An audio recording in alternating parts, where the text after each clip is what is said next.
एक election commission जो neutral हो। डिमांड आप न्यूट्रल पे हंसे हैं या इलेक्शन कमीशन पे हंसे हैं? डिमांड पे आप हंस नहीं सकते, वो तो बड़ी संजीदा बात है। मैं डिमांड पे हंसा हूं। चले आप जिस पे भी हंसे हैं, मैं तो सब जगह पे हंस रहा हूँ आजकल। तोशा खाने से बैठे हुए लोगों में से किस किस ने क्या लिया जो कानूनन लेना उसकी इजाजत ही नहीं थी, वो लिया, वो बेचा, सारी डिटेल्स फिर एक दूसरे को गिफ्ट किया, अच्छा अच्छा, फिर उसको इस्तेमाल किया। कि जेल के डॉक्टर से हमने पूछा जब उसका हाल, शहबाज गिल का, मैं तर्जमा बता रहा हूँ अंग्रेजी का, तो उसने कहा कि उसको बचपन से दमा है। वो है मेडिकल ऑफिसर। वो जो दमा डिक्लेयर करता है या उसका इलाज करता है या दरियाफ्त करता है, वो कौन होता है? पल्मोनोलॉजिस्ट। जी जी, और क्या है, ठीक है, स्पेशलिटी है उसकी। जाहिर है जी। ये इसी तरह है कि जिस तरह से डेंटिस्ट साहब किसी को कहें कि इसके दिल में दर्द हो रहा है, मुझे बस ये दुखी है बड़ा। सब्सक्राइब करें और बेल दबाएं ताकि कोई खबर रह न जाए।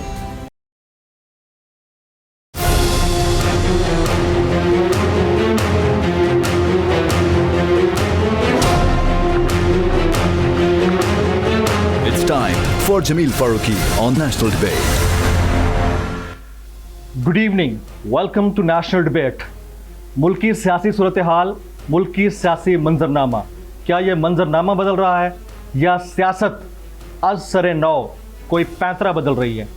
74 साल हो चुके हैं और हर 5 साल बाद, 4 साल बाद कोई ना कोई चेंज आता है, जिसकी वजह से हमें ये कहना पड़ता है कि आया मंजरनामा बदलेगा या सियासत बदलेगी। इस पे ऊपर आज हम मज़ीद अपनी इस नेशनल डिबेट में बात करेंगे मुल्क के मारूफ माहिर आइन और कानून और साबिक वफाकी वज़ीर जनाब डॉक्टर बाबर आबान साहब से। डॉक्टर साहब, बहुत शुक्रिया आपके वक्त के लिए। सबसे पहले तो ये फरमाइएगा कि ये हो क्या रहा है मुल्क के अंदर पिछले 3 साल से जो हम देख रहे हैं, और ख़ासतौर पर 3 महीने से? Thank you Jameel Farooq. देखिए, 2 तरह से इसको देखा जा सकता है। इस तरह से आपने इंट्रो दिया, largely it is correct position, लेकिन तब्दीली नहीं आती, बदलता कुछ नहीं है। जो स्टेटस को है वो करवट लेता है, अच्छा। दाएं जानिब से बाएं, बाएं के दरमियान, कभी नीचे कभी ऊपर जाता है। For the first time in the history status को टूटा है। और जो 2 पार्टी सिस्टम था, आप पहले दिन से आप देखें तो आपको पता लगेगा, एक सरकारी party supported by establishment Pakistan में रही है, दूसरा लोग जिदोजहद करने वाले उसके सामने आए। जो उसका सबसे बड़ा डिनोमिनेटर था वो था जब मोहतरमा फातिमा जिन्ना ने सदर अयूब साहब के खिलाफ इलेक्शन लड़ा। उस वक्त भी यही तकसीम थी। उसके बाद फिर ये तकसीम एक बाकायदा रिवाज में बदली, फिर ये एक माफिया में तब्दील हो गई और वो माफिया इंट्रेंच हो गया। उसने अपने बच्चे जने और मुख्तलिफ जगहों के ऊपर जब कहते थे ना फलाने की बाकियात, तो वो बाकियात आज भी बरसर इक़्तिदार है। जो कमाल हुआ है अल्लाह रब्बुल इज़्ज़त की मेहरबानी से पाकिस्तान के लोगों को, वो 3 हिस्सों में तकसीम है। एक ऐसा शख्स है जिसने 26 साल जद्दोजहद की, और वो कहता था कि वो जो कहता था बड़ा अच्छा मैंने देखा। एक बच्चा, एक जलसे में मैं गया तो वहाँ लेके खड़ा था एक कतबा बड़ा सा, लिखा था कि मुझे कहते हो उसे छोड़ दूं जो 26 साल मेरे बड़ा होने का इंतज़ार करता रहा। एक वो है, दूसरा वो बच्चा है जिसमें आप लोग सारे शामिल हैं, और तीसरा ये है, ये जो टूल्स आ गए, वो फैज़ ने कहा था ना, हम जो तारीक राहों में मारे गए। वाह वाह। तो ये मेरा तो ये ख्याल है कि अगर टूल इससे कोई मिलता जुलता बहुत अदना दर्जे का भी होता तो करबला जैसा वाक़या भी नहीं हो सकता था। जुल्फ़िकार अली भुट्टो के ज़माने में ये होता तो भुट्टो या मेंदरेस को भी सजाए मौत नहीं दिलवाई जा सकती थी। मैं कहता ही नहीं उसको, जुडिशल मर्डर सारे मानते हैं। जुडिशल मर्डर का जिक्र आपने कहा कि सारे मानते हैं, तो मैं आपको ये बता दूं कि उसके खिलाफ मैंने वजारतें छोड़ के मैंने एक रेफरेंस फाइल किया था। जी जी। वो 13 साल से पेंडिंग है। जो उसके नारे मारते हैं, जो उसका खाते हैं, जो उसका पीते हैं, जो उसका नाम इस्तेमाल करते हैं, बेचना मैं नहीं कहना चाहता, वो उनसे कभी कोई पूछे कि क्यों भूल गए हो, वो मैं तो चला गया था सारा कुछ कुर्बान करके, और रेफरेंस आज भी पेंडिंग है। वो मुकदमा मैंने पढ़ा हुआ है और वो भी एक हॉरर था। उसका इस वक्त जो हो रहा है, रीप्ले करने की कोशिश की जा रही है। वो वाला मंजरनामा वापस लाने की कोशिश की जा रही है। लाने वाले और उनके सहूलतकार और उनको ऑर्केस्ट्रेट करने वाले और उनके जो लिखते हैं पूरे का पूरा मंजरनामा जिसको कहा जा सकता है, वो सारे एक बात भूल गए कि दुनिया बदल चुकी है। अब ये कोई 70 का और 80 का अशरा और 90 का अशरा, मैं आप समेत सारे जोर लगाएं तो हम वापस नहीं जा सकते। इसलिए उनकी बात बन नहीं रही। वो डेस्परेशन में है, और डेस्परेशन में क्या होता है, कभी सभी इब्राहिम, कभी कोई और, कभी एयर वाई, कभी जमीन, आप एक और कैटेगरी में आती है जो फौरन बोल पड़े, आपने वो कहते हैं फायरिंग शॉट फायर कर दिया। लंबी लिस्ट है। अच्छा, एक दूसरा जो इसका हिस्सा है वो ये है कि पूरे मुल्क ने डिफाइंस कर दिया है स्टेटस को से, और खौफजदा होने से इनकार कर दिया नौजवान नस्लें। जो मेरी नस्ल के लोग हैं, ये आज से 7 से लेकर 8 साल पहले देवर 65%। जाहिर है जो पुरानी नस्ल है उसकी मॉर्टेलिटी वहाँ ज़्यादा और ट्रांजिशन ज़्यादा है, जो असली ज़िंदगी है उसकी तरफ बच्चों में भी होती है लेकिन कम है। तो अब तकरीबन 68% 70% मैं कहता हूँ, रफली, कोई डाटा ही नहीं है हमारे पास, इसलिए मैं कह रहा हूँ कि वो जो बच्चे हैं वो 14, 15, 18 साल से लेकर 30-35 साल वाले, उनका ये ज़माना है, उनका ये दौर है, उन्होंने इनकार कर दिए। इसलिए जो मर्जी कर लें, कोई ना -1 होना है, जो मर्जी कर लें, ना किसी जगह से कुछ निकलना है, ना -1, सवाल ही पैदा नहीं होता। आप डिटेल चाहते हैं तो मैं बता देता हूँ। मैं उसकी तरफ आता हूँ, लेकिन उससे पहले जिस तरह आपने कहा कि एक शख्स है जिसने 26 साल लगाया, पॉलिटिकल करियर बनाया और अब जाकर अपना वो बयानिया भी एक अंदाज से बिल्ड कर चुके हैं, तो उनसे लोगों को तवक्कुआत भी हैं। क्या ऐसा नहीं है कि खान साहब अमली तौर पर इस 2022 में जनरल इलेक्शन के मुतालबे से पीछे हट चुके हैं? अमली तौर पे हम जनरल इलेक्शन के बिल्कुल फेस ऑफ पे पहुंच हुए हैं, बिल्कुल सामने, जिस तरह इतने फासले पे जनरल इलेक्शन पे ये जो कुछ हो रहा है, ये शम्मा बुझने से पहले एक देती है, आखिरी लपका है, वो उस आखिरी लपका है जिसको आप कह सकते हैं डांस ऑफ डेथ है उस शम्मा का। इसलिए वो मर गई है। मुझे इसमें कोई शक नहीं है कि पाकिस्तान में ये बात अब 100% तो कुछ भी नहीं कहा जा सकता, तो कुछ भी होता है, इवेंट ड्रिवन पॉलिटिक्स है, ये यानी 99.9% इलेक्शन आ रहे हैं, और इलेक्शन उसके लिए सिर्फ 2 चीजें जरूरी हैं, वरना उसको इलेक्शन हम नहीं मानेंगे। एक, इलेक्शन कमीशन जो न्यूट्रल हो। डिमांड आप न्यूट्रल पे हंसे या इलेक्शन कमीशन पे हंसे? डिमांड पे आप हंस नहीं सकते, तो बड़ी संजीदा बात है। मैं डिमांड पे हंसा हूं। चलें आप जिस पे भी हंसे, मैं तो सब जगह पे हंस रहा हूँ आजकल, इसलिए कि इस जमीन को सरजमीन बेआइन बना दिया गया, और जो सरजमीन बेआइन है दुनिया में, बड़ी सरजमीन, वो United Kingdom of England and Wales है, लेकिन वहाँ वो रिवायत को भी आइन समझते हैं। Absolutely yes. और वहाँ वो रिवायत को भी अपने सीने से लगा के रखते हैं। हमें कभी इधर कोई फेंकता है आगे, कभी कोई कहता है ये चीथड़ा है, कभी कोई कहता है मुझे इसकी परवाह नहीं है, कभी कोई कहता है ये तो हिल ही नहीं सकता, कभी कोई कहता है ये अपना दिफा नहीं कर सकता आइन, तो इसको मैं क्या करूँगा। तो एक इलेक्शन कमीशन हो गया, ये पहला है। और दूसरा ये है कि इस इलेक्शन कमीशन की मौजूदगी में ये 2 पाकिस्तान की जो सबसे बड़ी मेजॉरिटी हो गई, 80% लोग बसते हैं। Punjab is equivalent to many countries in the area, और फिर उसके बाद केपी, दोनों असेंबलियां उसको मुस्तरद कर चुकी हैं। हम कह चुके हैं इलेक्शन कमीशन, जो हम सबसे बड़े पाकिस्तान में पार्लिमानी और सियासी और जमहूरी स्टेक होल्डर हैं, नंबर्स के एतबार से भी आप देख लें, केपी में हम हैं, इस्लामाबाद में हम हैं, एजेके में हम हैं, पंजाब में हम हैं, तो पीछे बचता क्या है? एक सिंध में एक पार्टी है which is limited only to the rural, और एक वफाक में है जो 27 किलोमीटर, एक वफाक में 7-8 किलोमीटर वाली which is limited only to 2 districts now, और बाकी जो बलूचिस्तान में वो सारे मिलके ही वहाँ गवर्नमेंट हमेशा बनाते आए, वो एक रिवायत सी चली आ रही है वहाँ। तो जो असल इशू है वो ये है कि क्या लोगों के इज्तिमाई शऊर की आपने तौहीन करनी है? अगर करनी है तो उसके फिर नताइज होंगे। नताइज, पहले तारीख पे आप जाइए। हमने अगरतला साजिश केस फाइल किया 67 में। अच्छा। 70 में उसमें ताजुद्दीन था, मुश्ताक खुंदकर था, और शेख मुजीबुर रहमान था। हमने कहा ये गद्दार हैं, लेकिन 70 में आके हमने वो केस वापस ले लिया। इसका मतलब ये है कि हम गलत थे। ये फैसला था रियासत के मैनेजर्स का उस वक्त, लेकिन आपने 71 में देखा सानिया हो गए, वो फिर गद्दार हो गए। तो इसलिए एक हिस्ट्री का सबक हमें सीखना चाहिए था कि लोगों को मार्जिनलाइज नहीं करना चाहिए, दीवार के साथ भी लगाना चाहिए की एक लिमिट होनी चाहिए। एक दूसरा जो सबसे बड़ी बात यह है कि टोडी कभी कबूल नहीं हुए, टोडी कभी वायबल नहीं हुए किसी मुल्क के लिए। टोडी जब भी बिठाए गए वो पाकिस्तान को नुकसान करके गए। आज पाकिस्तान के बड़े बड़े इदारे, मैं रोजवेल्ट की बात नहीं करना चाहता, बड़े बड़े इदारे बंद हो रहे हैं आज पाकिस्तान में। आप फैसलाबाद अभी तकरीबन 4-5 हफ्तों से पावर लूम्स वाले रो रहे हैं सारे, और घरों के बल्ब बंद हो जाएंगे, पंखा बंद हो जाएगा, इसलिए कि जिस घर में 1,500 बिजली का बिल आता था, अब वहाँ 18,000 आता है। लोग ऐसा ही रो है, रहे ऐसा ही हैं है। और लोग कह रहे हैं कि हम किस तरह से गुजारा करेंगे, ये बच्चे जो यहाँ खड़े हैं ये सारे इस तनख्वाह में ये भी नहीं गुजारा कर सकते। जो दूसरा इसका पहलू है। और इसका तीसरा पहलू ये है कि एक उम्मीद जागी थी पाकिस्तान में कि पाकिस्तान खुद इन्हिसारी की तरफ बढ़ सकता है। जो पिछले जितने नारे थे ना कि हम रोशन कर देंगे सारी गलियां, तो पता लगा वो कर्ज था। हम सारी जगह के ऊपर एक पाकिस्तान ऐसा बनाएंगे जो पेरिस हो जाएगा, पता लगे वो कर्ज था। अब भी अगर कर्ज दर कर्ज दर कर्ज, जी, तो वो तो सारा वापस करना है ना, उसके ऊपर लगता है सूद दर सूद दर सूद, इनटू सूद, जमा सूद और बराबर कंपाउंड इंटरेस्ट, बराबर है डिफॉल्ट, जब आप वापस नहीं कर सकते।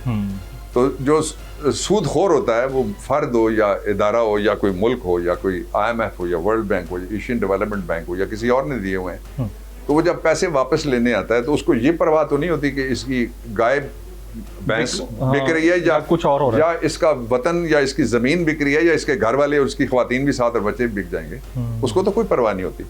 जो हुआ है इस मुल्क के साथ वो ये एक विशियस सर्कल में, दायरे के सफर में डाला गया, दायरा टूट गया। आज आप देखिए, अब किसी से पता करें ना कि सबसे बड़ी बंदरगाह जब सबसे बड़ी गेम चेंजर थी वो किस जगह खड़ी है, आप पता करें ना। जो सड़कों का जाल बनना था वो किस जगह खड़ा है, आप पता करें। स्टैंड स्टिल, बल्कि बहुत पीछे चले गए हम लोग, तो बुरी हालत। मेरी इतला और है, मैं कहना नहीं चाहता, मैं मुझे आइडिया है, ठीक है। अब जो वतन के खिलाफ जो बात होती है वो हम नहीं कहना चाहते। जो आखिरी में इस पे कहना चाहता हूँ कि ये जो सारी सूरत हाल बनी हुई है ये है क्या, 2-4 लोगों की अना होगी, कोई 2 दर्जन लोगों के मुफादात होंगे, कोई 35 लोगों का NRO होगा, कोई 50 लोगों के करप्शन के मनी लॉन्ड्रिंग के केसेस होंगे। इसमें कौमी मुफाद किधर से आ गया कि कौम पूरी कुर्बान कर दी जाए इस मुफाद के ऊपर।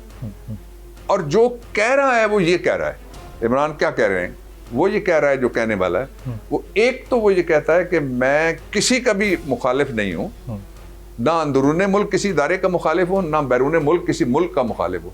उसका मैं मुखालिफ जरूर हूँ जो मेरे बच्चे कुर्बान करके अपनी जंग लड़ना चाहता और डिक्टेशन नहीं कबूल करना चाहता। एक सर, दूसरा वो ये कह रहा है कि मैं अपने वसाइल और ज़राए बढ़ा के, आपने देखा वसाइल आपके सामने बढ़े, ज़राए आपके सामने बढ़े, यही मैशत थी, 450 अरब हमने एहसास में लोगों को पैसा दिया, हमने लंगर खाने खोले, हमने पनाहगाहें बनाई और लोगों को राशन खरीदने के लिए वो प्रोजेक्ट जो था उसके लिए 3.5 अरब रुपया, यानी 2.5 एक दफ़ा और 100 अरब रुपया आखिर में वो भी रखा गया था।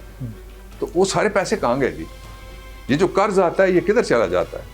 अब सिर्फ पिछले 1 तिमाही में 25 अरब डॉलर का इंडस्ट्री को और एक्सपोर्ट को नुकसान पहुंचा के हम उसके एवज पता है क्या ले रहे हैं?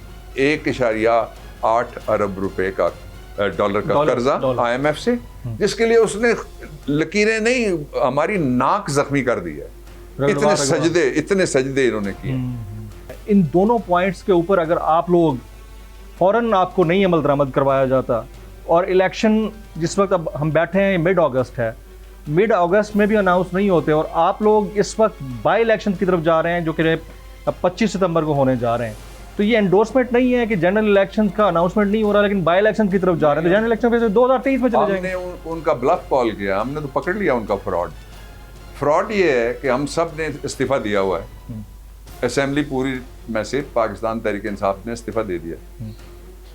अब ये चल किस के ऊपर रही है, लोटरों मांगे तांगे मिन्नतें, करप्शन, मर्जी की अपोजिशन, NRO ये और वो फ्रेंडली भी नहीं, पॉकेट साइज जो मर्जी की अपोजिशन, मिनी की भी मिनी, घर वालों की जो उन्होंने कचरे में फेंकी थी वो उठा के उन्होंने वहां रुमाल सजा लिया, साशे साइज की। अच्छा, साशे साइज, साशे आजकल लोग नाम रखते हैं इसलिए मैं नहीं कहता।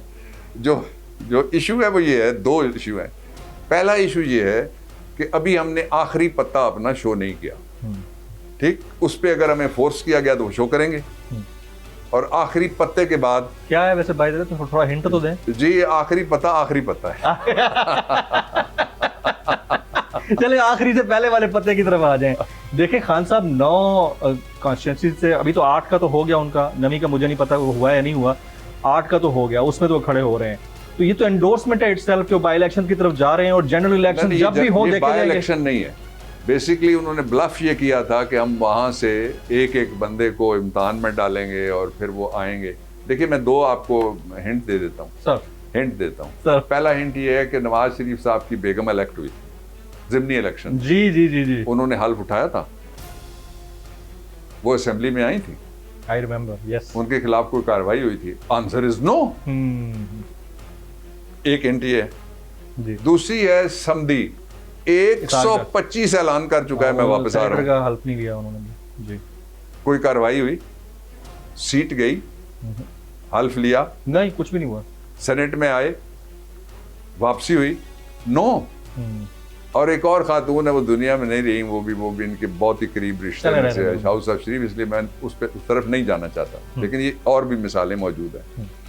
द पॉइंट इज कि आप कर क्या रहे हैं? लोगों को आप ट्रिक करना चाहते हैं कि जी हम ये पहले चालाकी करेंगे। रियासत चालाकी से कभी कुछ, कर से मुल्क भी चले हैं कभी, रियासत चालाकी से चलती है कि आप कहेंगे कि ये सारे एक तरफ हैं और लेकिन मेरी जेब में एक लिखा हुआ है कि मैं इन सब के वोट मुस्तरद करता हूँ। वो उनके मुंह पे मारी फिर कानून ने और इंसाफ ने उठा के वो बात जो थी पंजाब के अंदर जब हुआ। लेकिन खान साहब का खुद भी इस्तीफा नहीं एक्सेप्ट हुआ बतौर MNA जो उन्होंने रिजाइन किया था, वो हुआ उस सूरत में वो हुआ है। हो गया। वो इस्तीफा कौन एक्सेप्ट करता है? वो करता है स्पीकर बाय रूलिंग। अगर उसके चेंबर में आप जाएंगे तो बाय ऑर्डर करेगा। अच्छा अच्छा अच्छा, ये जो रूलिंग वाला है आपकी नजर में कानूनी तौर पर हो चुका है, जाहिर है, लेकिन वो क्लेम करते हैं कि नहीं हुआ, उस पे इलेक्शन कमीशन भी बोल रहा है। वो क्लेम करते हैं कि साजिश भी नहीं हुई। हाँ जी, वो तो करते हैं। वो ये क्लेम करते हैं साइफर भी कोई नहीं आया। वो क्लेम करते हैं कि लंदन में क्या, पाकिस्तान में मेरी कोई जायदाद नहीं है। इलेक्शन कमीशन भी ये कह रहा है तो उनका तो इस्तीफा नहीं एक्सेप्ट हुआ। जाहिर है वो फिर एक सियासी मौक़िफ़ है ना इलेक्शन कमीशन का। प्रिसाइसली दैट्स आवर पॉइंट कि जो वो कहते हैं वो तो उसको वो जो बाइट भी करे कोई और उस फीड को कोई कबूल भी करे, तो फिर वो कहे कि आपका खाना खाए, मेरा मुस्तरद कर। यहाँ पर एक छोटी कंफ्यूजन है ना माजरत के साथ, क्योंकि माशाल्लाह आप तो मुल्क के पाए के वकील भी हैं, माहिर आइन और कानून। कंफ्यूजन ये है कि खान साहब 9 कॉन्स्टिट्यूंसी से खड़े हो गए, 9 की 9 हरा दी उन्होंने, इसमें कोई दो राय नहीं, इतनी पब्लिक उनको फॉलो कर रही है, जीत जाएंगे वो। उसके बाद फिर जाके रिजाइन करेंगे। उसके बाद बड़ा पता है नहीं, बड़ा पता नहीं। ये दसो ना सर, जब रिजाइन किए हुए हैं इतने सारे लोग, तो वो भी दोबारा से 9 की 9 इसके बाद जो उससे पहले 2 पत्ते हैं, जो आखिरी पत्ता है, 2 पत्ते जो है, मैं आपको ये पत्ते तक पहुंचने नहीं दे रहे मुझे। 10 सितंबर तक हमारे 2 पत्ते सामने आएंगे, मैं आपको टाइमलाइन दे देता हूँ, ठीक है। उसके बाद बड़ा पत्ता है और आखिरी पत्ता है, और वो किसी से बर्दाश्त नहीं होना, फिर सब गए। तो ये रिजाइन होना है दोबारा से? नहीं, हम जाहिर है एक स्कीम के साथ हम चल रहे हैं, तो मैंने आपको ये बता दिया कि 10 सितंबर के बाद जो 2 पत्ते हैं फिर वो आपके सामने होंगे, राइट, उस तक और बाद। एज ऑफ नाउ अगर इलेक्शन, जनरल इलेक्शन कबल वक्त आम इंतखाबात अनाउंस नहीं होते तो 2022 में तो नहीं होते। अगर एज ऑफ नाउ आप फर्ज कर रहे हैं ना, तो वो कहते हैं जो बातें कह नहीं सकता वो सारी फर्ज करता हूँ। चलो मैं फर्ज करता हूँ मुझे तुमसे मोहब्बत है, विदाउट कंसीडिंग मैं अगर ये मान लूँ 1 मिनट के लिए, तो फिर मुझसे ज्यादा आप लोग इनके खिलाफ बोलेंगे नहीं, आप लोग चीखेंगे, इसलिए कि बिल कहाँ से देंगे? तो अभी मुश्किल हो गया, बच्चों का दूध कहाँ से खरीदेंगे, रोटी कहाँ से खाएंगे, किस घर में आप पंखा चलाएंगे, सर्दियां आ रही हैं गैस कहाँ से जलाएंगे, आप गैस का बिल देंगे या आप बिजली का बिल देंगे, आप महंगाई किस तरीके से बर्दाश्त करेंगे? तो ये मुल्क को देखें ना, पूरे मुल्क को आप कहते हैं मैंने जेपरडाइज कर देना, पूरा निज़ाम मैंने ब्लॉक कर देना, नहीं चलने देना। हमारे पास पावर है, अगर हम चाहें तो एक दिन में पूरे पाकिस्तान में हम कॉल दें शटर डाउन होगा, अगर हम चाहें तो पूरे पाकिस्तान को एक दिन में बंद किया जा सकता है। अच्छा, और अगर हम चाहें तो ये सरजमीन जो अब सरजमीन बेआईन है, ये हम सब की है, हमारे लिए बाआईन है, जो बैठे हुए उनके लिए बेआईन है, उन्होंने बना दी हुई है। तो हम जब चाहेंगे तो हम अपने पत्ते फिर शो करेंगे ना। एक ऐसा शख्स जिसने 26 साल मेहनत करके पॉलिटिकल करियर बनाया, वो शख्स 126 दिन का धरना देता है, कामयाब धरना, एवरीबडी नोज। वो शख्स 25 मई को इस्लामाबाद आके वापस चले जाते हैं। मैं खान साहब की बात कर रहा हूँ। पब्लिक का एक ख़ास सेगमेंट जो खान साहब का फॉलोअर है, बड़ा इस पर अनॉयड है कि अब तक उनको कोई स्ट्रॉन्ग मूव ले लेना चाहिए था। उनकी दानिश में यकीनन ये तमाम मूव्स स्ट्रॉन्ग होंगे, लेकिन लोग हैं जो कि अनॉयड हैं, उनको कैसे रिस्पॉन्ड? ओपिनियन है ना जी, 22 करोड़ लोग हैं, उन 22 करोड़ लोगों में से साइलेंस मेजॉरिटी पीटीआई के साथ है, और ये जमहूरी पार्टी है, खानदानी तो है नहीं कि या नवाज शरीफ होगा और या शहबाज शरीफ होगा, और शहबाज शरीफ नहीं है तो फिर हमजा शरीफ होगा। तो ये तो एक जमहूरी प्रोसेस वाली पार्टी है जहाँ ये ओपिनियंस हैं, कोई अनाउंस नहीं है। जो ही इमरान खान कॉल देते हैं किसी जलसे के लिए, कोई बस कभी आपने देखी, हमने दी को देखें, आपने पका के खाते हुए बांटते हुए देखा है? ओवरवेलमिंग रिस्पांस, होता इसमें क्या कोई है? शक नहीं है। सिर्फ सोशल मीडिया पे पोस्ट होती है पीटीआई ऑफिशियल के ऊपर और लाखों का जलसा हो जाता है।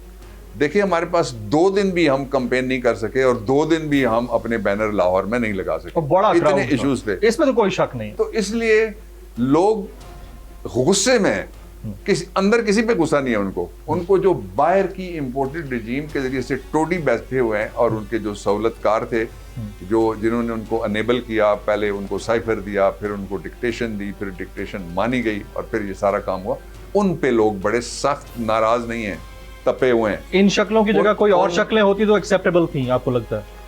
नहीं, शहबाज शरीफ साहब और शक्ल कोई नहीं एक्सेप्टेबल, इलेक्शन एक्सेप्टेबल है। Election acceptable. Let the people decide. देखिए जो पब्लिक है सारी मैं एक लफ्ज़ आपको बताने लगा हूं, ये आप यूज किया करें, आपसे मेरी दरखास्त है। सर वो कहते हैं अल्टीमेट सॉवरन के आखिरी बाइख्तियार कौन होता है मुल्क में? We the people. We the people, ताकत का सरचश्मा अवाम, हाकिम मुतलकुल अन्नान के बाद अवाम, इसमें तो दूसरी कोई रहा। जमहूरियत की बुनियादी ये शिक भी होनी चाहिए। ये किधर इनकी अनान क्या, इनकी टांग भी अपनी, इधर तो नान डबल रोटी है ना, मामला दूसरा है, इधर मामला दूसरा है। जुबान भी अपनी नहीं है और जुबान पे लफ्ज भी अपने नहीं है, चिट्टे पढ़ने वाले। Very right. भी एक जवाबी रेफरेंस तैयार अच्छा, तैयार कर रहे हैं इसी के ऊपर। हम तोशा खाने से बैठे हुए लोगों में से किस किस ने क्या लिया जो कानूनन लेना उसकी इजाजत ही नहीं थी, वो लिया।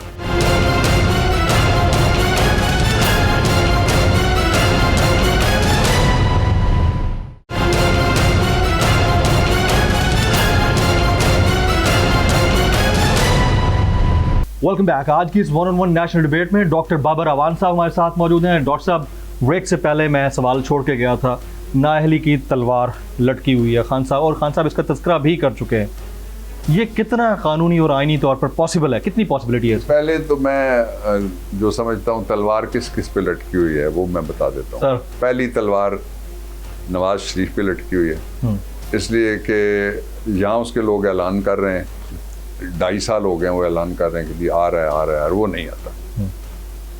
और शेर क्या, उसकी जगह बकरी भी नहीं आई, मेमना भी नहीं आया। दूसरी तलवार लटकी हुई है पीडीएम पे कि वो लोगों के पास कैसे जाएंगे, जो अपने तहखानों में ईद पढ़ते हैं, जो यौम पाकिस्तान बाहर निकल के नहीं मना सकते, जो किसी मार्केट पे रेस्टोरेंट्स पे जाने के काबिल भी नहीं है। लोगों को क्या मुंह दिखाएंगे? लोग सवाल करते हैं, जवाब इनके पास है ही नहीं। ये तो इम्पोर्ट होके इनको फॉस्टर किया गया और इम्प्लांट किया गया। एक दूसरा ये है कि जो इमरान खान के खिलाफ केसेस हैं, मैं एक एक करके उनकी वजाहत कर देता हूं। आपका सवाल बहुत इंपॉर्टेंट है जी।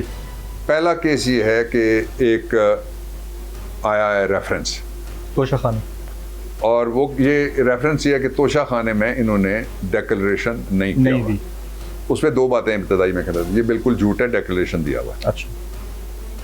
दूसरा मैं ये वजाहत करना चाहता हूँ, वो कहते हैं कि तोशा खाना में जो डिक्लेरेशन अगर ना दो तो वो डिस्क्वालिफिकेशन होती है। ये बिल्कुल प्रोपेगेंडा है, कोई डिस्क्वालिफिकेशन नहीं होती। 2018 में मैंने एक मुकदमा लड़ा था, एक MP थे बलोच साहब, बलूचिस्तान के, उनके 5 जजों ने फैसला दिया। उसमें जहांगीर तरीन उड़े थे और नवाज शरीफ दोनों उड़े थे, आपको याद होगा। जी जी जी। उसमें लिखा हुआ है कि कोर्ट ऑफ लॉ का कोई फैसला जिसके खिलाफ होगा कि ये आदमी सादिक और अमीन नहीं है, वो नाअहल होगा। ऑटोमेटिक नहीं है, ऑटोमेटिक नहीं है। अच्छा।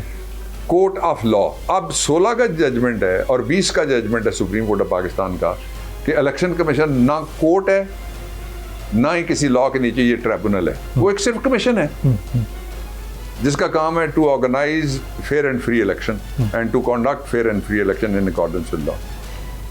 इसलिए वो तो आउट ऑफ क्वेश्चन है। एक बात हो गई कि उसमें कोई नाअहली हो सके। दूसरा जो केस है, मैं उससे पहले आपको एक ऐलान बता देता हूँ। Sir please. हम भी एक जवाबी रेफरेंस तैयार कर रहे हैं। अच्छा, तैयार कर रहे हैं इसी के ऊपर। हम तोशा खाने से बैठे हुए लोगों में से किस किस ने क्या लिया जो कानूनन लेना उसकी इजाजत ही नहीं थी, वो लिया, वो बेचा, सारी डिटेल्स, फिर एक दूसरे को गिफ्ट किया। अच्छा अच्छा। फिर उसको इस्तेमाल किया। इन पिछले 3 महीनों में भी ये हुआ होगा। अच्छा, जो छोड़ दीजिए इसको, वो जो है वो मैं आपको बता रहा सर। हूँ, वो तो निकलना है। और जो इमरान खान ने जो चीज़ें तोशा खाने से ली, उनकी जो प्रेस्क्राइब्ड प्राइस थी उतनी नहीं पे की, उससे ज़्यादा पे की। अच्छा, एक्चुअल से भी ज्यादा पे की? तयशुदा जो कानून में थी, मिसाल के तौर पे कि इसके ये आपको मिलेगी 100 रुपए के एवज, तो उन्होंने 101 दिया, 110 दिया, एक ज्यादा दी, डिसाइडेड से एक्स्ट्रा दी। यस। जो दूसरे मुल्ज़म अभी आपके सामने हम लाएंगे, सही मुल्ज़म हैं जो, उनके खिलाफ इंक्वायरी हैं जो बंद पड़ी हैं, उनके खिलाफ केसेस हैं जो बंद पड़े हैं, वहां से हम सारा मटेरियल लेके आ रहे हैं। सर, उन्होंने क्या किया, मसलन गाड़ी आप गिफ्ट के तौर पे नहीं ले सकते, गाड़ियां ली उन्होंने। कौन सी गाड़ियां? Bullet proof. कौन सी गाड़ियां? SUVs। कौन सी गाड़ियां? मर्क्स। ये किसने ली है माजी में? बताएंगे ना अभी। अच्छा, रेफरेंस में सारी डिटेल। एग्जैक्टली, मैं ये पहली दफा हमारी तरफ से आप ऐलान चलिए जी, ये ब्रेकिंग न्यूज आ गई है कि जवाबी रेफरेंस, तो तोशा खाना रेफरेंस के जवाब में रेफरेंस जो है बाबर अहमद साहब आप ही दायर करने जा रहे हैं? पूरी टीम है जो इस डेस्क पे बैठ के हम बना रहे हैं। Right sir, right. अच्छा, एक ही हो गया। प्लीज। दूसरा केस हो गया जो डिस्क्वालिफिकेशन जिसमें से लोगों को दिखाई जा रही है, वो डिस्क्वालिफिकेशन ये है कि इलेक्शन कमीशन के लोग कहते हैं 2 फैसले आए, एक साइंड शुदा, एक अनसाइंड है। साइंड शुदा में एक उन्होंने आखिरी लाइन का इजाफा किया गया। फर्ज करें कि फैसला एक ही है दोनों, और आखिरी लाइन को भी अगर आप मान लें तो जो उस वक्त का कानून था PPO, पॉलिटिकल पार्टीज ऑर्डर, उसमें एक सिर्फ लिखी हुई है पेनल्टी, और उसको भी हमने चैलेंज कर दिया। उसके लिए शो कॉज नोटिस जो उन्होंने जारी किया कि जो ममनुआ फंडिंग होगी, फॉरेन फंडिंग तो है ही नहीं, और जिन्होंने प्रोपेगेंडा किया था उनके मुंह के ऊपर लोगों ने वीडियोस बना के फेंकी हैं कि भाई मैं तो पाकिस्तानी हूँ। क्या माइकल नाम वाली कम्युनिटी पाकिस्तान का हिस्सा नहीं है? उनके लिए सफेद झंडा है, ऑब्वियसली है ना, हिस्सा है, झंडे का हिस्सा है। अच्छा, फिर किसी के नाम के साथ अगर जॉर्ज लग जाए तो ऐसे पॉलिटिशियंस भी गुजरे जिनके नाम के साथ जॉर्ज लगा हुआ था, मुसलमान थे। तो इसलिए उन्होंने जो कुछ बोला था वो सारा, वो कहा था ना, किसी ने बड़ा अच्छा शेर किसी ने कहा था, उसने कहा कि तेरी ऊंची उड़ाने हैं वो सारा झूठ ही निकला, शिकागो में दुकानें हैं वो सारा झूठ ही निकला। ये सारा भी झूठ ही जमील फारूकी साहब निकला है। अब तीसरा जिसमें से वो डिस्क्वालिफिकेशन निकालना चाहते हैं, अब उस पर आ जाते हैं, वो शहबाज गिल। सर, अच्छा, यस, अच्छा, शहबाज गिल में वो ये करना चाहते हैं कि किसी तरीके से शहबाज गिल के मुंह में महमूद मसूद की जुबान लगा दी जाए। अच्छा, और जबरदस्ती कुछ उगलवा लिया जाए। जबरदस्ती उगलवा नहीं, उसको आपने बहुत अच्छा सवाल किया, मुझे जवाब देने का मौका मिल गया। सबसे पहले काशिफ अब्बासी ने ये बात रेज की, उसके बाद हामिद मीर उन्होंने रेज की, उसके बाद हारून रशीद साहब ने रेज की, उसके बाद रऊफ क्लासरा साहब का शो हुआ जिसमें 3-4 लोग बैठे होते, उसमें भी हामिद मीर साहब थे, वहाँ रेज होती है। उसके बाद औरिया मकबूल जान साहब ने ये ट्वीट के जरिए से रेज की। उसके बाद वैसे इस ऑफिस के वो शागिर्द भी हैं जी, और हमारे वकील भी हैं। अच्छा। और आजकल वो एक PDM में हुकूमती जमात के सेनेटर भी हैं। अच्छा, सेनेटर मुस्तफ़ा नवाज खोखर साहब जी, मैं देख रहा था उनके एडवोकेट जी, उन्हें तस्वीरों के हवाले से कुछ तस्वीर ठीक नहीं, इन सब ने कहा क्या है, ये सारे कहते हैं कि टॉर्चर हुआ, नंबर 1। नंबर 2, कस्टोडियल टॉर्चर हुआ, कस्टडी के अंदर कस्टोडियल डेथ करने के लिए कस्टोडियल टॉर्चर हुआ। नंबर 3, कुछ खबरें ऐसे भी हैं कि सिर्फ टॉर्चर नहीं हुआ, शायद कुछ खाने में भी मिलाने की कोशिश की गई या मिला दिया गया, जो ट्रिगर करता है, किडनी फेलियर ट्रिगर हो सकता है, हार्ट फेलियर ट्रिगर हो सकता है, ऑर्गन फेलियर वगैरह जी। तीसरा ही वो ये कहते हैं सारे के सारे कि टॉर्चर गैर इंसानी हुआ। लोग कहते हैं उल्टा लटकाया गया, लोग कहते हैं बेलिबास किया गया। ये मर्द के लिए इससे अगला कोई अजाब हो सकता है उसकी ज़िंदगी में, उसकी तस्वीरें भी साथ बनाई जा रही हैं, और उसके लिए कोई इससे बड़ा टॉर्चर कोई हो सकता है किसी के साथ। फिर वो ये कहते हैं कि हमने इस टॉर्चर की तस्वीरें देखी।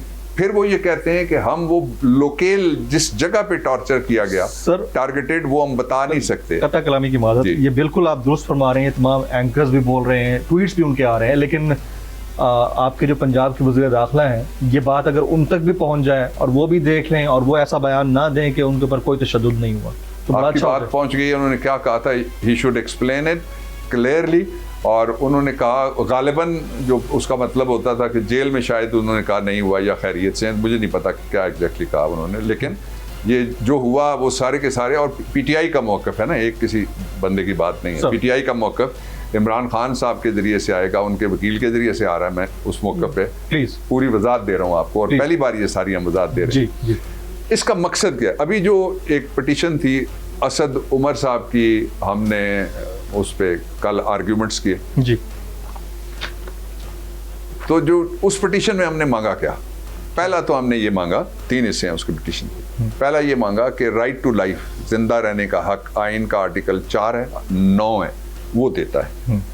और इसलिए जो रियासत पाकिस्तान और हुकूमत पाकिस्तान है और आईजी पुलिस है और मिनिस्ट्री ऑफ इंटीरियर है और जिसकी कस्टडी में वो हैं पुलिस स्टेशन, उनके ज़िम्मे है कि उसकी जो ज़िंदगी है उसका और उसकी सेहत में 2 चीज़ें आती हैं, एक साइकोलॉजिकल हेल्थ है और एक बायोलॉजिकल हेल्थ है, वो दोनों उनकी हिफाजत की जाएगी। जज साहब वॉज वेरी रिसेप्टिव। दूसरा, ये असद उमर साहब की पिटीशन में बता रहा हूँ। दूसरा जो उसका हिस्सा है वो ये है कि इसको डिटर्मिन करने के लिए जो सारे लोग कह रहे हैं, और सारे लोग नहीं कह रहे, मैं ये भी आपको बता दूं कि उनके घर वाले 2 दफ़ा उन्होंने मुलाकात की शहबाज गिल साहब के साथ। उन्होंने दोनों दफ़ा टॉर्चर की बताई पूरी तफसील आके वापस हमें।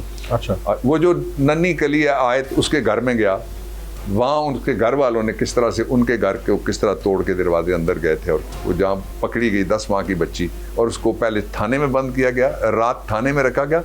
फिर आप इंतकाम देखिए, और फिर आप जमहूरी नाज़िरिज़्म देखिए, फिर आप फैशिज़म देखिए और उसकी इंतहा देखिए और डेस्परेशन देखिए। फिर उसको अडयाला जेल पहुंचाया गया माँ बच्ची को, और फिर उनको बेल दी गई।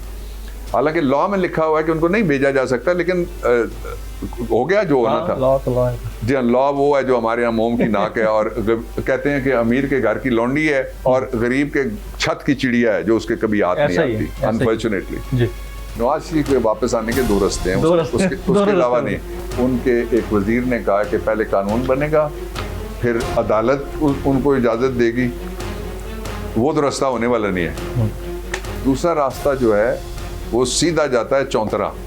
चौंतरा से पहले आता है एक गांव, उसका नाम है खसाला, और उससे पहले आता है अडयाला, वो मेरा ससुराल है।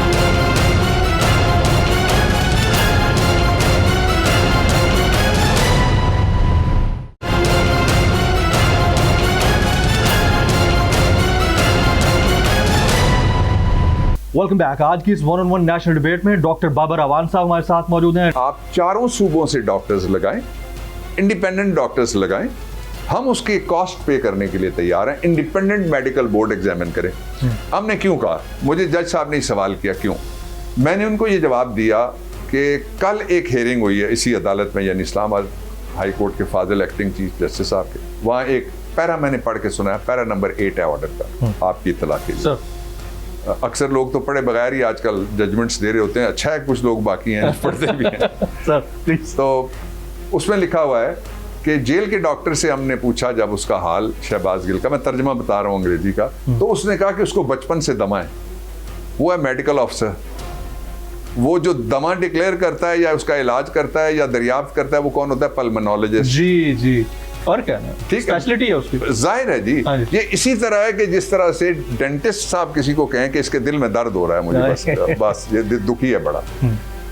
और ये यानी वो मजाक है रियासती इदारों की तरफ से, और उसकी आखिरी हद है जहाँ पे ये नीचे गए हैं, और इसको असफल साफलीन कहते हैं कि खाई से भी नीचे वाली जगह जहाँ लोग जाके गिरते हैं, इक़्तिदार बचाने के लिए, कौम को धोखा देने के लिए, और जो अपने बैरूनी इस्तेमारी आका हैं उनको खुश करने के लिए। तीसरा हमने ये मांगा, आइन के आर्टिकल 14(2), मैं आपसे दरखास्त करूंगा ये आर्टिकल्स आप दिखा दीजिएगा, मैं अभी आपको बता देता हूँ।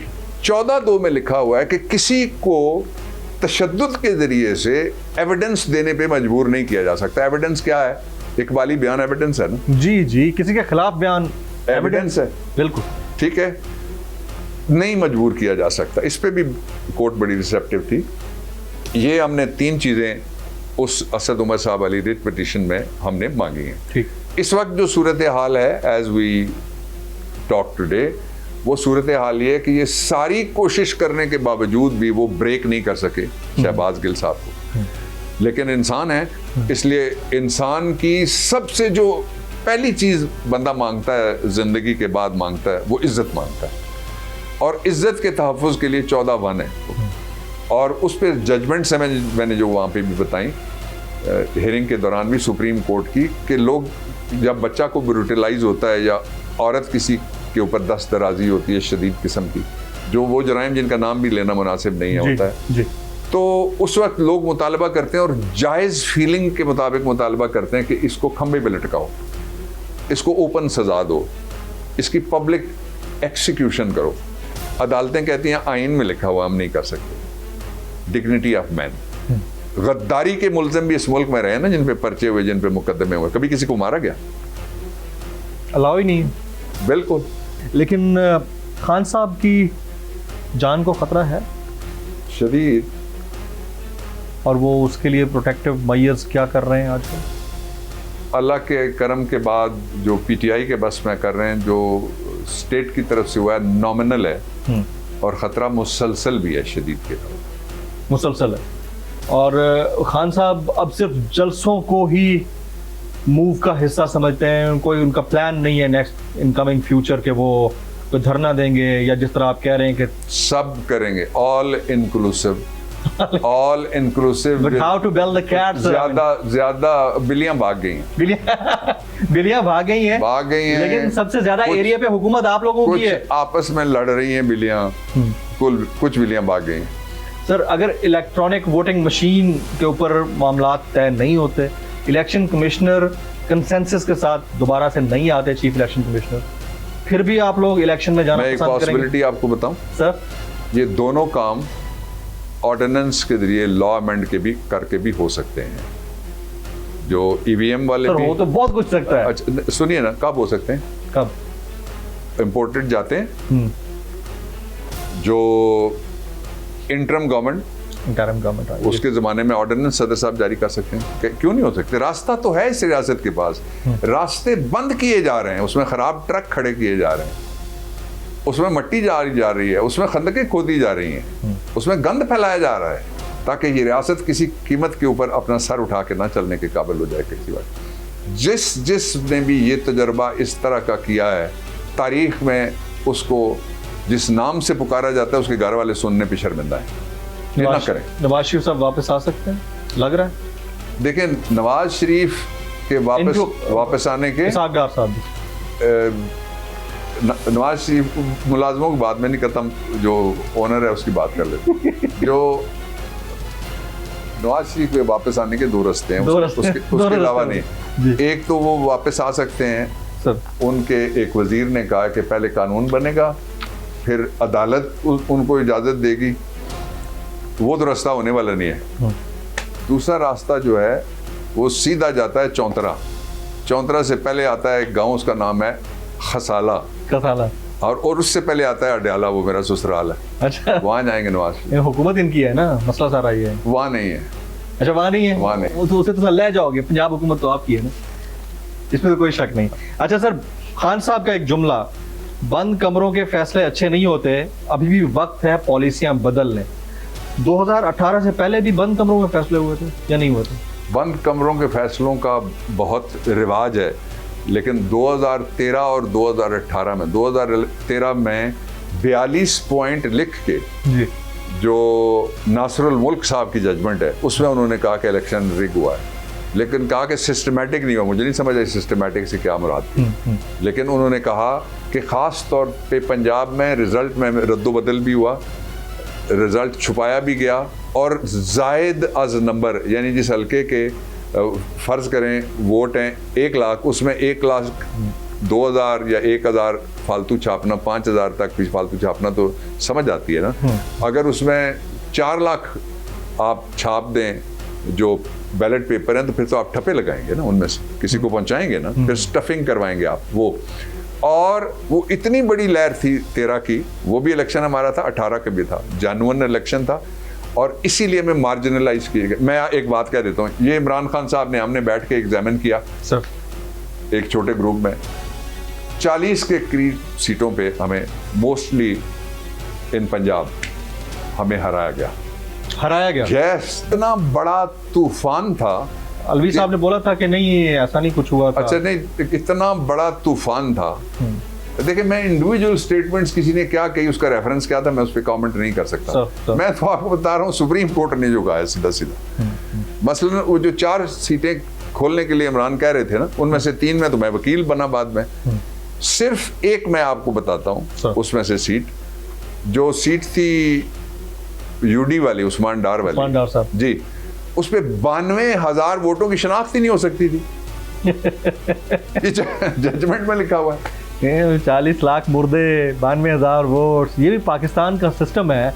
तो उसको हम अपग्रेड कब करेंगे? आई मीन देखें, दुनिया अगर स्मार्टफोन के दौर में जी रही है और हम चाहते हैं कि बच्चों को एनालॉग ही पकड़ाए रखें, हम कब अपडेट होंगे? अब माशाल्लाह एक शायर ने रास्ता बताया है, जो इमरान नसर में बता रहे हैं, उनसे पहले एक असातिज़ा में से एक उसने नज़्म बताया और कहा कि हम के हर दौर में कत्ल होते रहे, हमको हर दौर में ही तबाही मिली, हमने मूसा की थी तमन्ना मगर हमको फिरौन की बादशाही मिली। वाह वाह वाह वाह। गर्चे कांटे हैं राहों में बिखरे हुए, पा बरहना चलो नोके हर खार पर, क्या बात। एक नज़ारा जिंदगी यूं ही सही रक्स करते चलो ते की धार पर। क्या बात। और वे फॉरवर्ड यही है पीटीआई का, यही है आप सब का, यही है बोल का, यही है हमारा, यही है इस कौम का। देखते क्या हो दस्ते सितम की तरफ, देखते क्या हो दस्ते सितम की तरफ, अपना हक चाहते हो तो हक छीन लो। क्या बात, क्या बात है। इसीलिए लोग कहते हैं छीन के लेंगे आजादी। Wind it up here. ज़बरदस्त डिस्कशन रही है डॉक्टर बाबर अवान साहब से, और ओवरऑल डिस्कशन के अंदर जो सबसे मेजर पॉइंट है वो ये है कि पाकिस्तान के अवाम असल ताकत का सरचश्मा है, और किसी भी जमहूरियत के अंदर जमहूरी ताकत का सरचश्मा होते हैं। जब आवाम ये चाह रही है कि इंतखाबात की तरफ जाया जाए तो फिर जाना चाहिए, बजाय इसके कि उसमें कोई तरद्दुद हो। आज की नेशनल डिबेट से जमील फारूकी को इजाज़त दीजिए। Sir, thank you very much. बहुत शुक्रिया। Thank you. Thank you.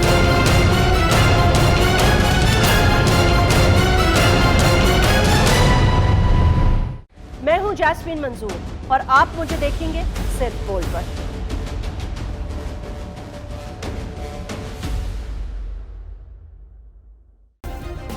Subscribe करें और बेल दबाएं ताकि कोई खबर रह न जाए।